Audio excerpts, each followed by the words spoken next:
السلام علیکم ورحمۃ اللہ وبرکاتہ۔ اعوذ باللہ من الشیطان الرجیم، بسم اللہ الرحمن الرحیم۔ وَلَن تَرْضَىٰ عَنكَ الْيَهُودُ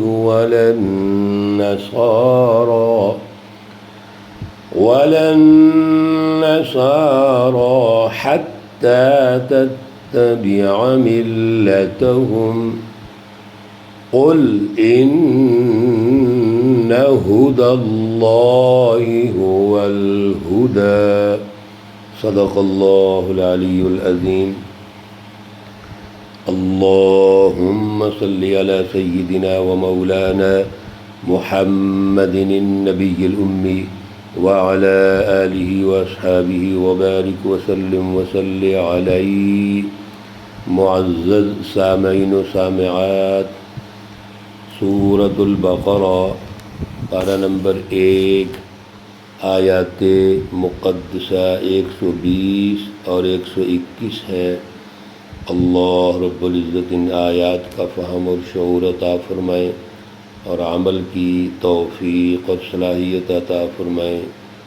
گزشتہ درس میں رسول اللہ صلی اللہ علیہ وسلم کی تشریف آوری کے بارے میں اللہ رب العزت نے ایک رہنمائی ارشاد فرمائی کہ ہم نے آپ کو رسول بنا کے بھیجا ہے، حق اور سچی رہنمائی دے کے بھیجا ہے، بشیر اور نذیر دونوں پہلو، یعنی ترقیات کیسے ہوں گی دنیا اور آخرت میں، اور اگر ترقی کی طرف نہیں بڑھتے تو دنیا اور آخرت میں ضلالت ہوگی، پریشانیاں ہوں گی۔ اس کا کیا طریقہ کار ہے تو رسول اللہ صلی اللہ علیہ وسلم نے سمجھا دیا۔ اب اگر آپ جہنم میں جاتے ہیں، دنیا کا نظام جہنم کا بناتے ہیں، مرنے کے بعد کی جہنم میں جاتے ہیں، تو ہم خود ذمہ دار ہیں۔ رسول اللہ صلی اللہ علیہ وسلم نے اپنے منصب کے مطابق اپنی ذمہ داری پوری کر دی ہے۔ اب جب اللہ نے یہ اعلان فرما دیا تو پھر یہود و نصارہ وہ کافر ہو گئے۔ کیوں؟ انہوں نے انکار کر دیا، رسول اللہ صلی اللہ علیہ وسلم کا انکار کر دیا۔ بلکہ یہود و نصارہ صرف کافر نہیں ہیں، وہ تو مقابلے میں آ گئے۔ سنیے آج کی آیات میں، اور پھر آج دنیا کا انالیسس کیجیے۔ اللہ فرما رہے ہیں وَلَن تَرْضَىٰ، اور ہرگز راضی نہیں ہوں گے۔ حرف لن جہاں بھی آتا ہے ہم معنی اس کا تاکیدی کرتے ہیں، ہرگز کے ساتھ کرتے ہیں، اور ہرگز راضی نہیں ہوں گے عن کا آپ سے، الیہود یہودی، ولن نصارہ اور نہ عیسائی۔ یہ اہم ترین بیانیہ ہے میرے عزیزو، اللہ کا ہے۔ کیا؟ اللہ فرما رہے ہیں کہ اے رسول صلی اللہ علیہ وسلم، یہودی اور عیسائی آپ سے راضی نہیں ہوں گے۔ اگلی بات بڑی اہم توجہ کیجیے، حتیٰ یہاں تک کہ تتبع آپ پیروی کر لیں، ملتہم ان کے دین کی، ان کے طریقوں کی، ان کے پروگرام، ان کی فلسفی، ان کی سوچ، ان کے ویژن کو مان لیں تو آپ سے راضی ہو جائیں گے۔ اب مجھے بتائیے میرے عزیزو، اس سے زیادہ واضح اللہ کی رہنمائی ہو سکتی ہے؟ اور آج آپ کی دوستیاں کس کے ساتھ ہیں؟ آپ کے ملک پر سسٹم کس کا ہے؟ یہود و نصارہ کا ہے۔ آج دنیا کو کنٹرول کرنے والے، فسادات پیدا کرنے والے، دنیا کا سامراج کون ہے؟ یہود و نصارہ، جن کا ہیڈ امریکہ ہے، یورپ ہے، برطانیہ ہے، اور مل کر اتحادی بلاک نے پوری دنیا پر دسترس حاصل کی ہوئی ہے، اور ہمارے ملکوں کے وسائل پر قبضہ کیا ہوا ہے۔ تو اللہ کی رہنمائی کو جو نہیں سمجھے گا وہ تباہی کی طرف ہی جائے گا۔ آج ہم تباہ نہیں ہو رہے، تو اللہ نے واضح کر دیا کہ یہود و نصارہ آپ سے راضی نہیں ہوں گے۔ یہ تو رسول اللہ صلی اللہ علیہ وسلم کو کہا جا رہا ہے، اور ہم کیا ہیں؟ ہم آج ایجنٹیوں کا کردار ادا کر رہے ہیں۔ ایک ہی شکل ہے راضی ہونے کی، ان کی پالیسیوں کو مان لو، ان کی سوچ نظریات کو مان لو، آپ کی وہ دعوتیں بھی کریں گے۔ آج ہمارے حکمرانوں کی دعوتیں کرتے ہیں، ہمارے حکمران، ہمارا فوجی جو یہاں سپہ سالار ہوتا ہے، اس کی امریکہ میں دعوتیں ہو رہی ہیں۔ آپ کیا سمجھتے ہیں اس کھانے کے پیچھے کیا ہے؟ اس کھانے کے پیچھے آپ کو استعمال کرنا ہے۔ ہم تو چند ٹکوں پہ بک جاتے ہیں۔ آگے سنیے اللہ نے کیا کہہ دیا۔ اللہ فرماتے ہیں قل، فرما دیجئے ان یہود و نصارہ کو اور اس کے تناظر میں ہم سب کو، ان ھدی اللہ، بے شک ہدایت تو اللہ کی ہے، ھو الھدی، وہی ہدایت ہے۔ اگر کوئی رہنمائی کی بات کرنی ہے، ھدی للمتقین میں بھی یہ بات سمجھائی گئی تھی، تو اللہ کی جو رہنمائی ہے وہی سچی ہے، وہی حق ہے، وہی مکمل ہے، بلکہ اکمل ہے۔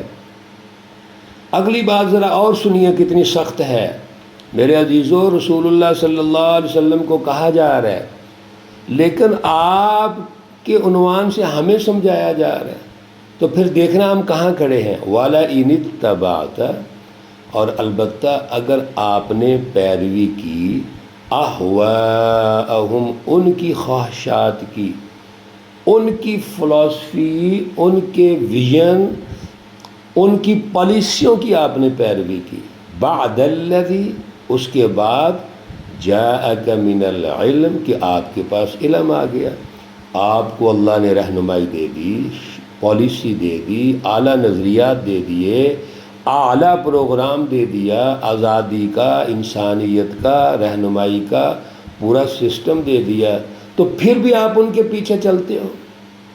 سنیے اللہ کیا کہتے ہیں، ما لک، نہیں ہے تمہارے لیے، من اللہ، اللہ کی طرف سے، من ولی، کوئی حمایتی، ولا نصیر، نہ کوئی مددگار۔ ولی سرپرست، نگران اور مددگار۔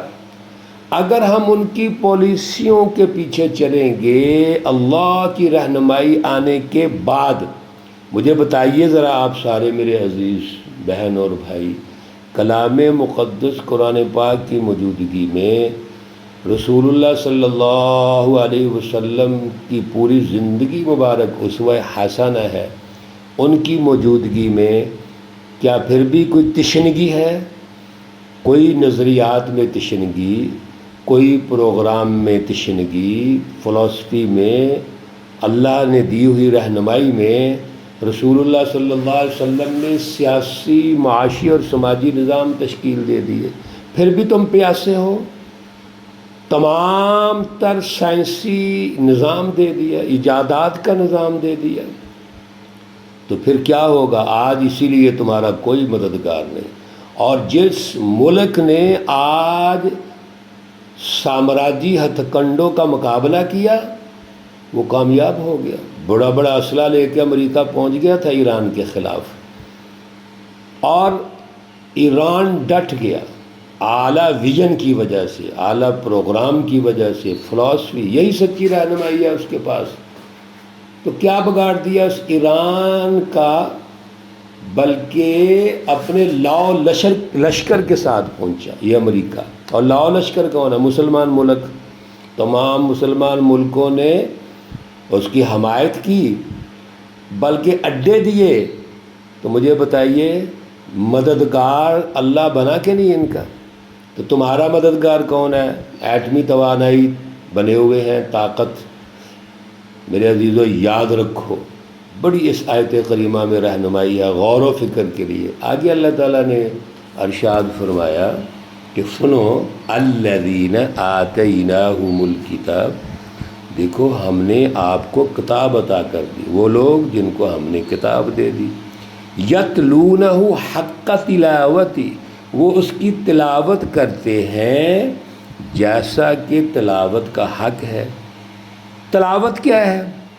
محض چیزوں کو لفظ پڑھنا یا لفظوں کو پڑھنا، متن کو پڑھنا؟ اور نہیں بھائی، یہ تلاوت تو ہے ہی ہے۔ کسی بھی قانون کو، دستور کو آپ تب سمجھیں گے جب پہلے پڑھیں گے اس کو۔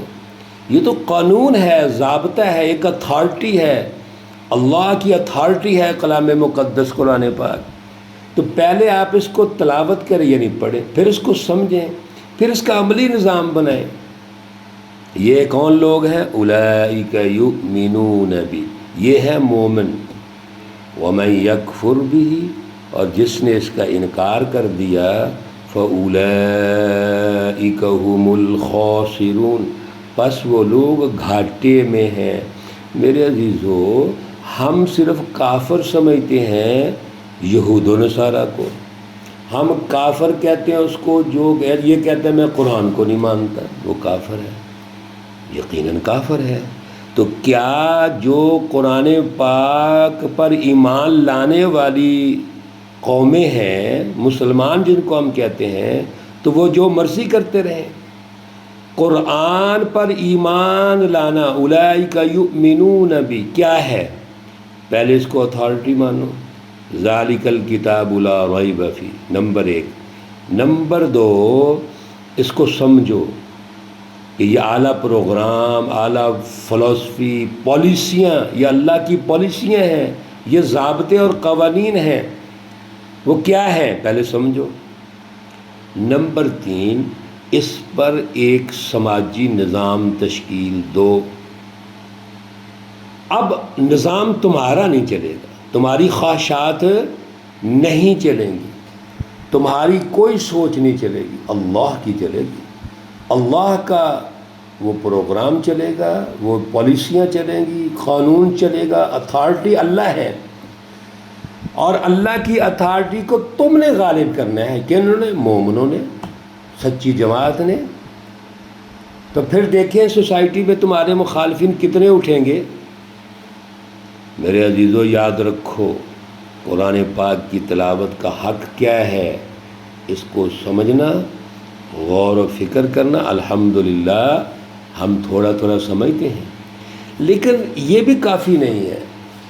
ہم نے یہ کرنا ہے کہ اس کا تجزیہ کرنا ہے کہ کیا جو تلاوت ہم کر رہے ہیں کلام مقدس کی، اس کا عملی نظام ہے ہمارے پاس۔ یہ کلام مقدس آج غالب ہے، اور جب غلبے کی بات کرتے ہیں میرے عزیزو، یاد رکھو کسی بھی سسٹم کا غلبہ 2 شکلوں میں ہوتا ہے۔ سیاسی نظام کلام مقدس کے مطابق ہے، معاشی نظام اس رہنمائی اور کلام مقدس کے مطابق ہے۔